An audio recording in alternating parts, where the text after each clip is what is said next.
తులసి చెట్టు దగ్గర పేడ వేసి అలికి 3 రాళ్ళు పెట్టి దానిపైన ఒక ఇత్తడి పాత్ర పెట్టి ఆ పాత్ర కింద పేడ పిడకలను పెట్టి వెలిగించేటువంటి వాళ్ళు.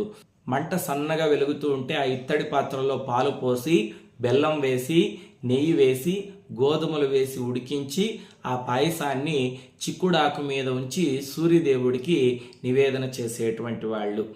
ఇప్పుడు ఆధునిక కాలంలో తులసి చెట్టు దగ్గర అలికి 3 రాళ్ళు పెట్టి పేడ పీడకలు వెలిగించి ఇత్తడి పాత్రలో పాయసం తయారు చేయలేనటువంటి వాళ్ళు గ్యాస్ స్టవ్ మీద అయినా చక్కగా పాయసం చేసుకోవచ్చు, తప్పు లేదు.